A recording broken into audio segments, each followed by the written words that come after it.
నమస్తే అండి. ఆత్మ విద్యా విలాసం 9 శ్లోకాలు పూర్తి చేసుకున్నాం. 10వ శ్లోకం గురించి వివరించుకుందాం. 9వ శ్లోకంలో కొద్దిగా ఏం చెప్పుకున్నామో వివరించుకుని ముందుకు. ఒక్కటే అయిన ఆత్మ కూడా శరీరాల దృష్టిని బట్టి ఒక్కొక్క శరీరంలో ఒక్కొక్క ఆత్మ ఉంది అనే భ్రమ కలిగినట్లుగా అనేక ఆత్మలు ఉన్నట్లుగా భ్రమిస్తాం. కానీ నిజంగా ఆత్మ ఒక్కటే, ఏకం అద్వయం. అద్వయం రెండవదంటూ ఏదీ లేదు, ఉన్నది ఒక్కటే. దీన్ని బట్టి ఒక్కడే అయిన పరమాత్మ అనేక జీవుళ్ళు అయ్యాడంటాం కూడా అజ్ఞానం దృష్టిని పెట్టే తప్ప నిజంగా పరమాత్మ ఎప్పుడూ ఒక్కడే.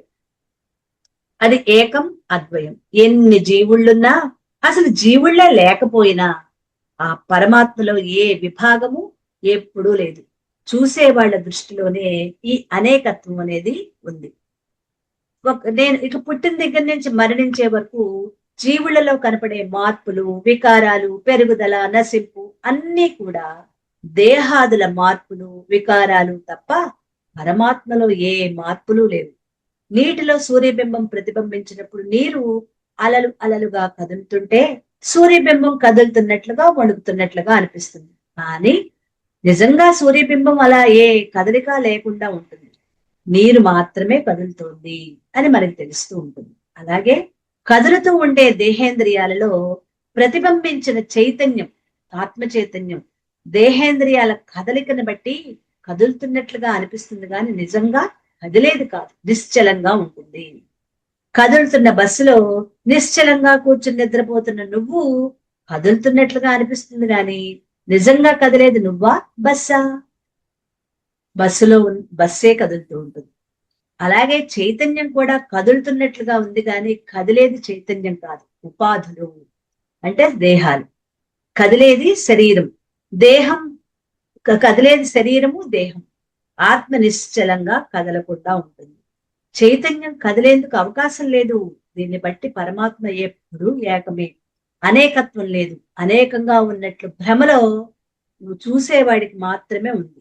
అది దృష్టి దోషమే గాని ఆత్మ దోషం కాదు.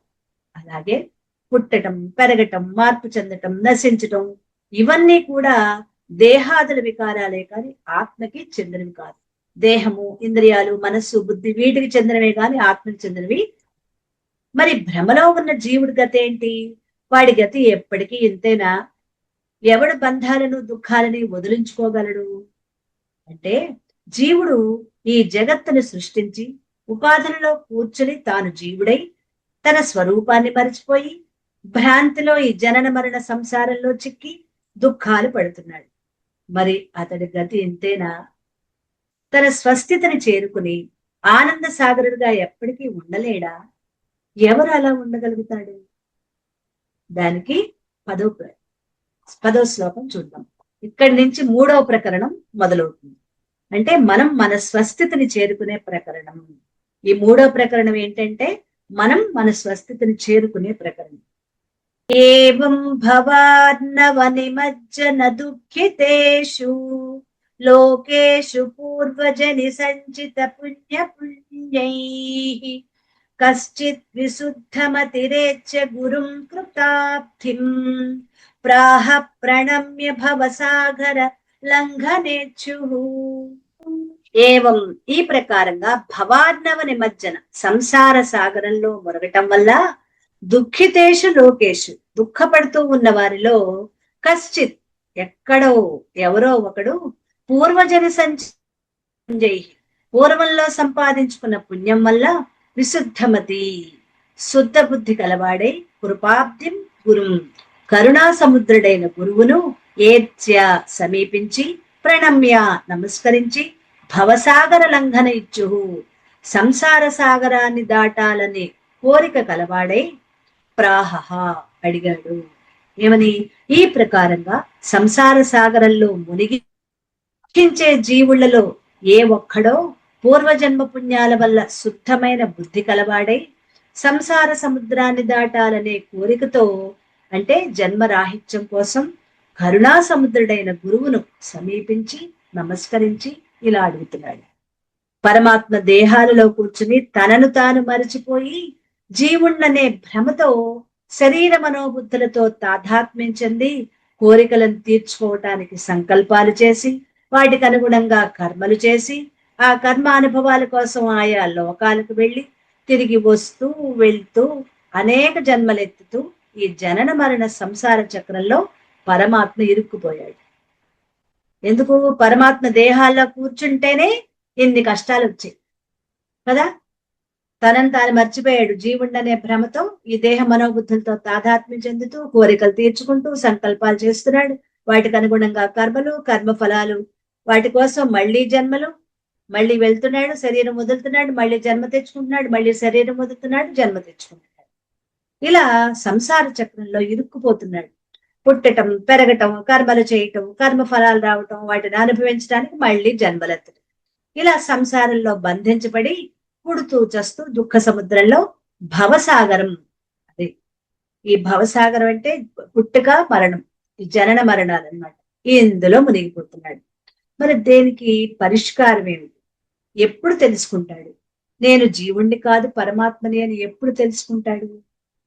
ఎప్పుడు తానుగా పరమాత్మగా ఆనందంగా ఉండిపోతాడు అంటే తనంతట తానుగా ఎప్పటికీ తెలుసుకోలేడు. ఇప్పుడు కాదు, కోటాను కోట్ల జన్మలు మళ్ళీ మళ్ళీ ఎత్తినా కూడా తెలుసుకోలేడు. ఎవరో ఒకరు తెలియజేయాలి. మరి ఎవరు తెలియజేయాలి? గురువులు కాని గ్రంథాలు కాని తెలియజేయాల్సిందే.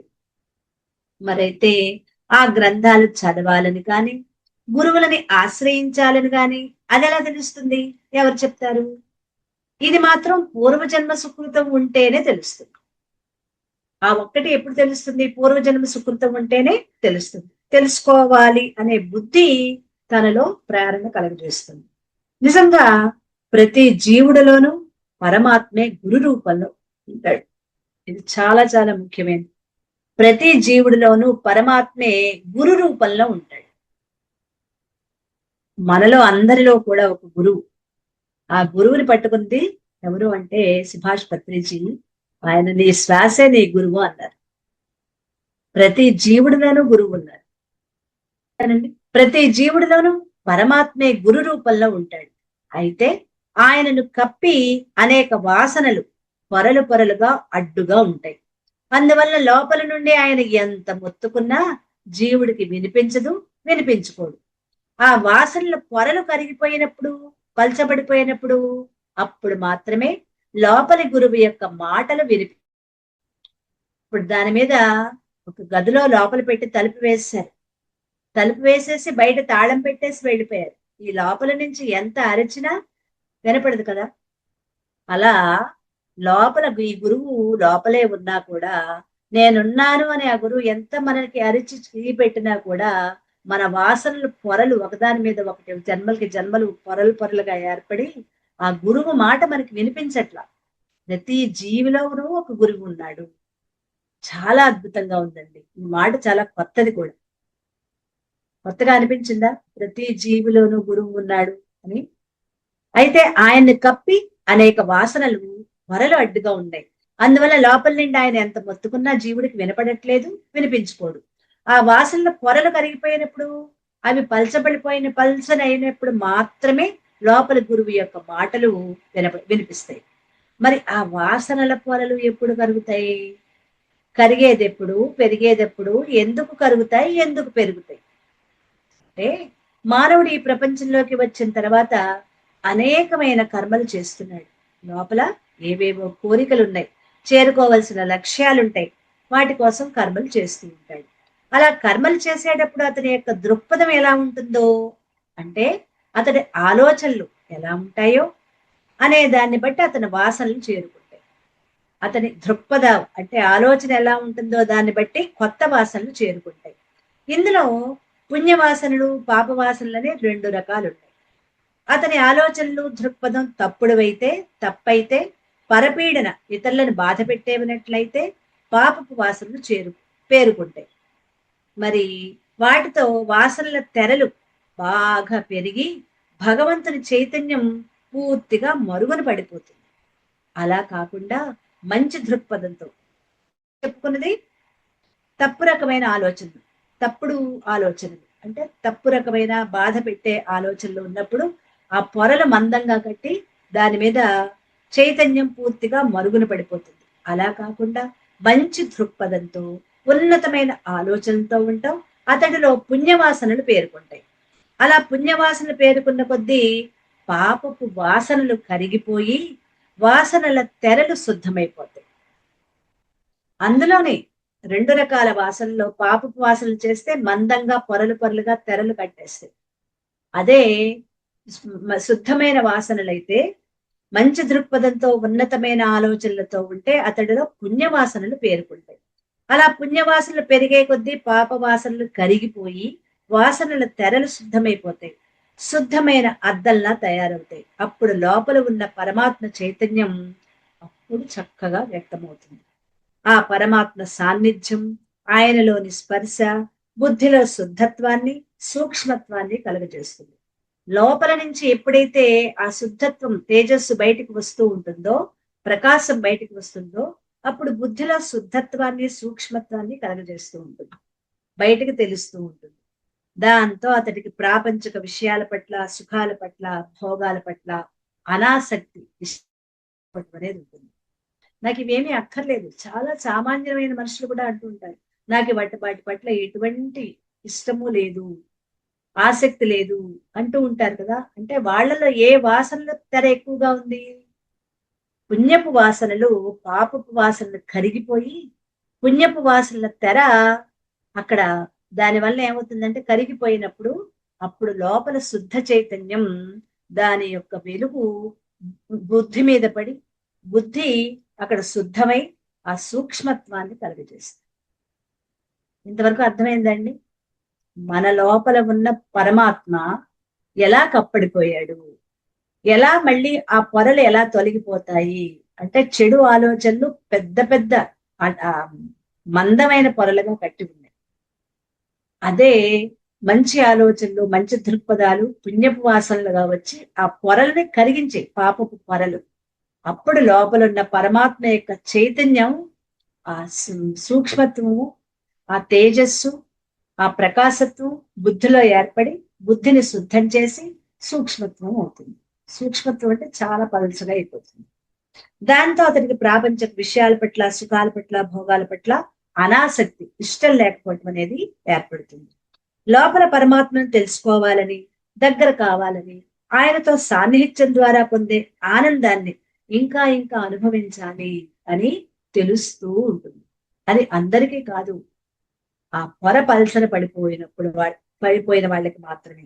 దాంతో ఈ ప్రాపంచిక దుఃఖాల నుంచి బయటపడాలని తీవ్రమైన ఆరాటం కలుగుతుంది. అయితే ఎంత ఆరాటం ఉన్నా తనంత తానుగా ఎవరు ఈ ప్రాపంచిక దుఃఖాల నుంచి బయటపడలేదు. అదే లోపల నుంచి ఒక తపన, ఎన్ని ఉన్నా ఏదో లేదు అన్న తపన.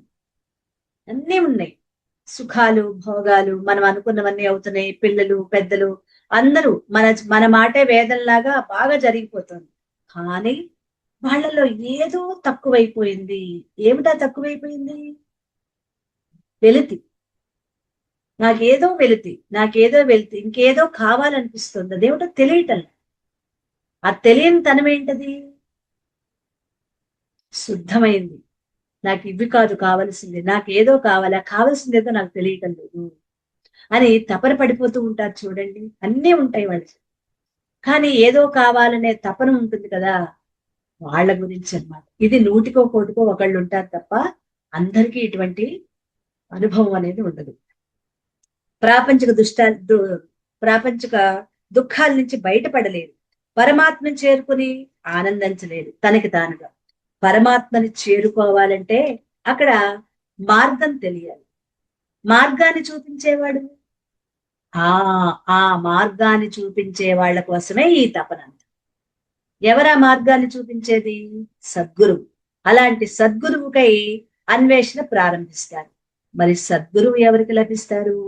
ఎవరు అనేక జన్మల్లో సుకృతం చేసుకున్నారు, ఎంత ఎక్కువ ఆరాటంతో తపన చేసుకుంటున్నారు, తపనతో చేసుకుంటారు, అలాంటి వాళ్ళకి తప్పనిసరిగా సద్గురువు లభిస్తాడు.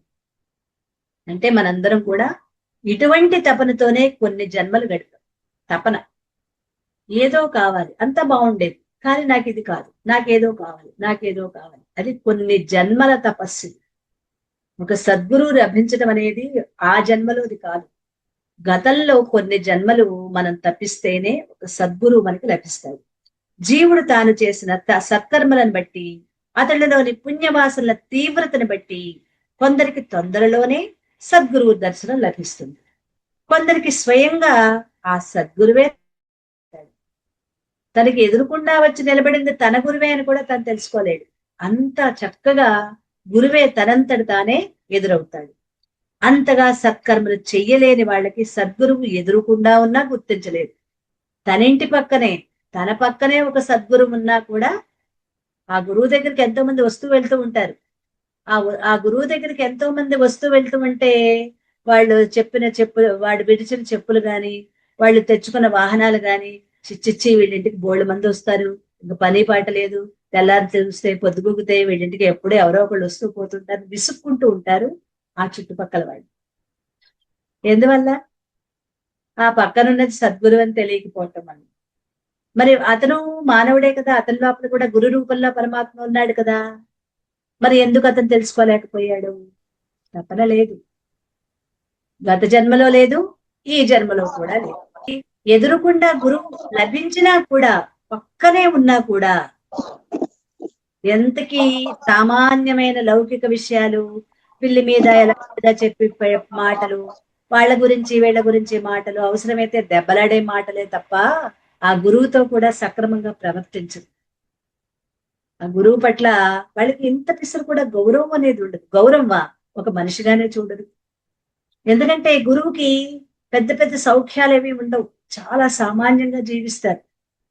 అంటే అత్యంత సామాన్యంగా, చాలా తక్కువ సామగ్రితోటి, చిన్న ఇంట్లో తన తన తన పనులు తాను చేసుకుంటూ, తన దగ్గరకు వచ్చే వాళ్ళకి తాను ఏవైతే అందించాలో ఆ సాధనలని అవన్నీ అందిస్తుంది. వాళ్ళకి ఆ శిష్యులకి చెప్పవలసినవి చెప్తూ, ఆ గురువు చాలా అత్యంత సామాన్యుడి కంటే తక్కువ స్థాయిలో జీవిస్తున్నా కూడా వాళ్ళంటే లోకు తత్వమే ఉంటుంది. కానీ వేసాడు ఆయన దగ్గర ఏమేమి ఉండవు, ఇంటికి వెళ్తే అంత అయ్యవారి నట్టిల్లులో ఉంటుంది, వీళ్ళింటికి బోళ్ళ మంది వస్తూ ఉంటారు. ఆ గురువుని మీరు గమనించండి, ఒక గురువు ఇంట్లో ఏమీ ఉండవు, ఎక్కువ ఎక్కువ పెద్ద పోస్టులా ఏమీ ఉండదు.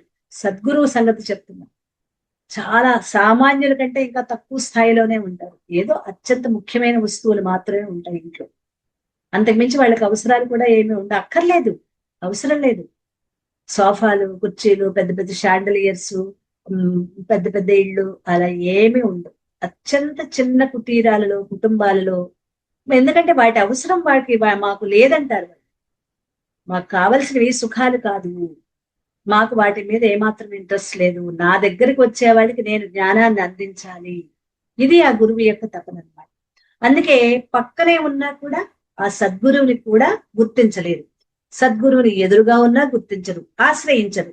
ఒకవేళ ఆశ్రయించిన ఏవో కారణాలతో వదిలేస్తారు, లేదా ఆ గురువే వారిని వదిలేస్తారు. ఇక ఏ సత్కర్మలు చెయ్యని వాళ్ళకి అసలు గురువంటే ఎవరో కూడా తెలియదు, గురువే లభించదు. వాళ్ళు పూర్తిగా అజ్ఞానంలోనే ఉండిపోతారు. అంటే ఈ లౌకిక ప్రపంచమే ఇదే సరి అయినది, ఇంతకు మించి ఇంకేం లేదు అని వాళ్ళ తాపత్రయం అంతా ఈ లౌకిక ప్రపంచం. కాబట్టి అనేక పుణ్యజన్మల పుణ్య ఫలితం ఉంటేనే సద్గురువు లభించేది. మరి మనందరం కూడా చాలా అదృష్టవంతులం కదండి. ఈ విషయంలో అయితే నేను అనుకుంటాను, చాలా ఎన్నో జన్మల సుకృతం ఉంటేనే కానీ ఇంత గొప్ప జన్మ ఈ జన్మలో రాలేదు, ఒక సద్గురువు లభించలేదు. ఆ సద్గురువు లభించబట్టే ఇంతటి జ్ఞానాన్ని మనం పొందగలుగుతున్నాం.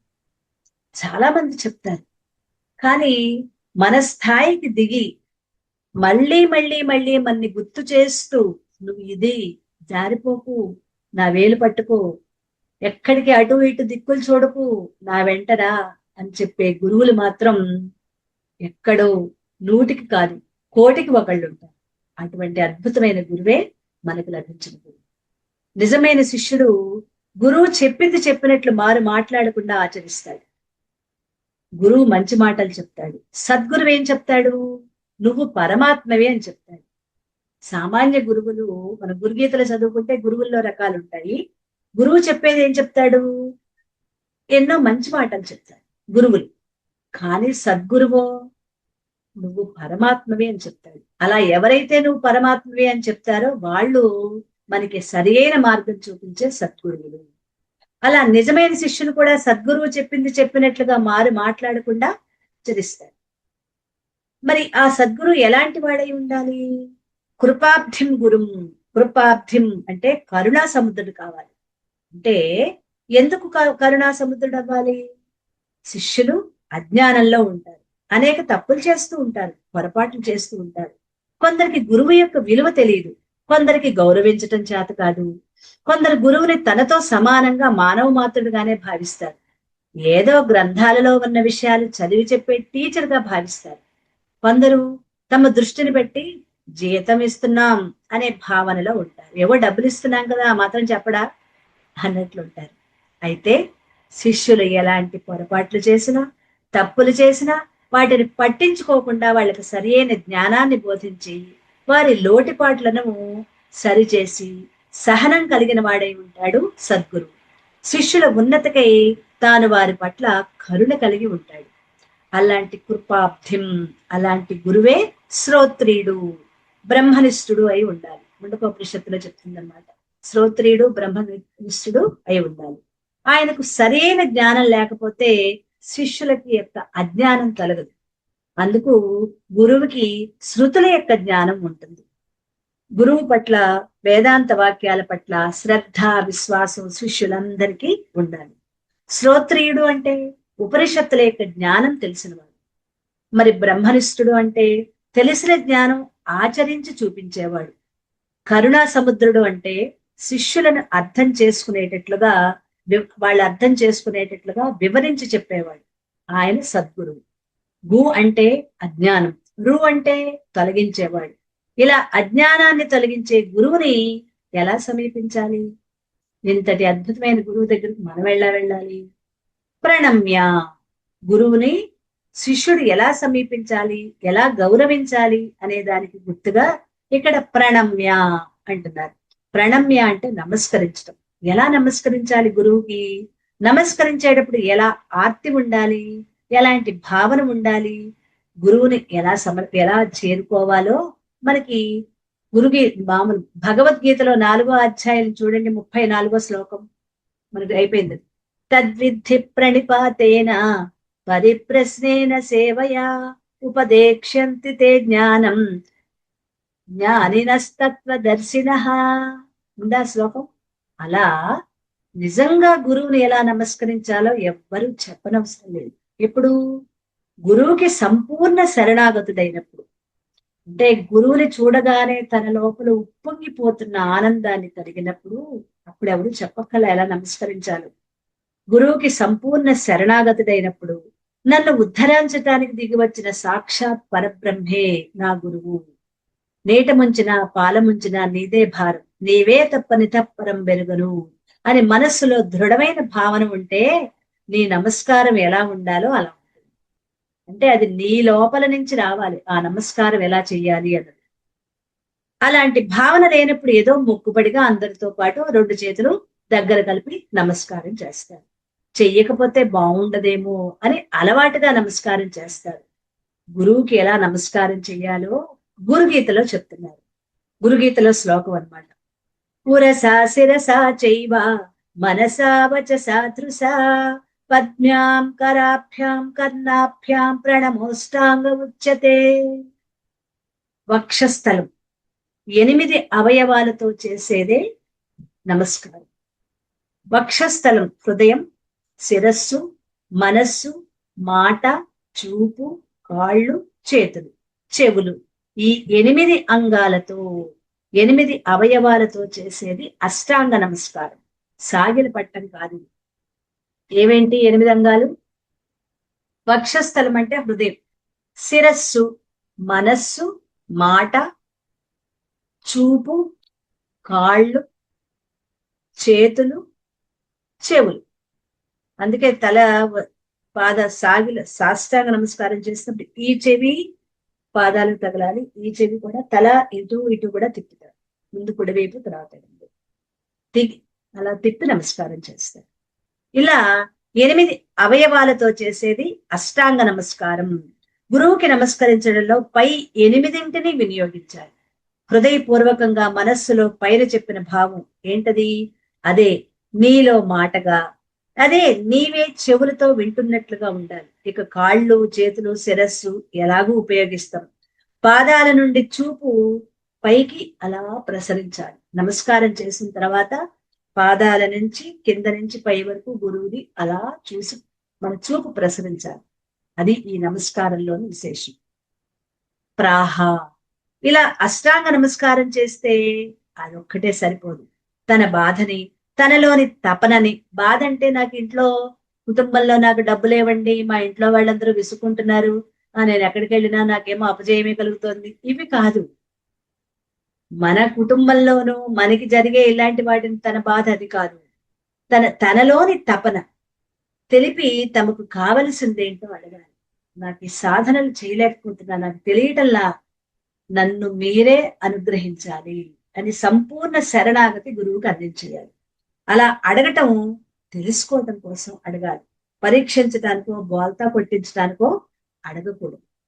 గురువుకు చేసే నమస్కారం ఎలా ఉండాలి? ఆర్తి, తపన ఉండాలి. సాష్టాంగ నమస్కారం, సంపూర్ణ శరణాగతి, పరమాత్మ భావన, వినయంతో గురువుని ప్రార్థించి అర్థించి అడగాలి. అది నమస్కారం చేసే పద్ధతి. ఇక ఉపనిషత్తులు, సద్గురువులు ఎలాంటి సద్గురువులు? ఉపనిషత్తులు అంటే మంత్ర ద్రష్టలు. వీళ్ళు మంత్రాన్ని దర్శించిన గురువులు శిష్యుడికి సరిగ్గా అర్థమయ్యేటట్లుగా వాదన పూర్వకంగా చెప్పేవారు. అంటే వివరంగా మంత్రాన్ని దర్శించిన ఈ సద్గురువులు మంత్ర ద్రష్టలు అంటారు. వీళ్ళు శిష్యుడికి సరిగ్గా అర్థమయ్యేటట్లుగా వాదన పూర్వకంగా శిష్యుడికి వివరిస్తారు. అలా ఏదో పరీక్షించడానికో, నాకు తెలిసింది గురువుకు తెలుసో లేదో పరీక్షించడానికో, ఆయన్ని బోల్తా కొట్టించడానికో అడగకూడదు. అది కూడా పరిప్రశ్నేనా. శిష్యుడు అడిగిన తీరుని బట్టి అతని పరిపక్వత తెలుసుకుంటాడు గురువు. ప్రశ్న ఒకటి వెయ్యగానే తెలిసిపోతుంది ఇతనికి ఎంతటి పరిజ్ఞానం ఉంది అని. కేవలం నన్ను ప్రశ్నించడానికి, నా లోపల ఎంత విద్వత్తుందో తెలుసుకోవడానికి ప్రశ్నిస్తున్నాడా, నిజకుండా అతనికి తెలియకుండా తెలుసుకోవాలని కోరి ప్రశ్నిస్తున్నాడా అని ఆ ప్రశ్న అడిగేటప్పుడే గురువుకి అర్థమైపోతుంది. ఆదర్శప్రాయుడైన శిష్యుడు మహాత్ముడైన గురువును సమీపించి ఏమంటున్నాడో తర్వాత 5 శ్లోకాల్లో చెప్తున్నారు. ప్రశ్నలు అడగటాన్ని గురువులు ప్రోత్సహించేవారు. మన భారతీయ సనాతన ధర్మంలో గురు శిష్య సంబంధం ఎలా ఉండేది? శిష్యులు ప్రశ్నలు అడగాలి, గురువు వాటికి జవాబులు చెప్పాలి. శిష్యులని భారతీయ వేదాంతం అంతా గురు శిష్య పరంపరగా ఉంటుంది. మిగిలిన వాటిలో అలా ఉండదు. అసలు ప్రశ్నించకూడదు. గురువులని ఏ మాత్రం ప్రశ్న అడగకూడదు, అది తప్పు మిగిలిన వాళ్ళ దాంట్లో. కానీ భారతీయ సనాతన ధర్మంలో గురు శిష్య సంబంధం ఎలా ఉంటుందంటే శిష్యులు ప్రశ్నించాలి, గురువు దానికి సరైన జవాబు వాళ్ళకి చెప్పి వాళ్ళకి అర్థమయ్యేటట్లుగా వివరించి చెప్పాలి. ప్రశ్న జవాబు గురు శిష్య పరంపరగా ఉంటుంది. శిష్యుల్ని ప్రోత్సహిస్తారు, మీరు ప్రశ్నించండి, మీ లోపల ఏమైనా ప్రశ్నలు ఉంటే దాచుకోవద్దు, అవి చెప్పండి అని గురువులు ప్రోత్సహిస్తారు అన్నమాట. ఓకే, తర్వాత శ్లోకం చూద్దాం. సంసార ఘోర జలధౌ భగవన్న పారే తాపత్రయోగ దహనే సహజారి నక్రే మోహాంభసి ప్రచలదుద్భువ మృత్యుభంగే వీక్ష్యాంతరస్మి పతితం జగదద్య భీతః. దీన్ని మనం రేపు చెప్పుకుందాము.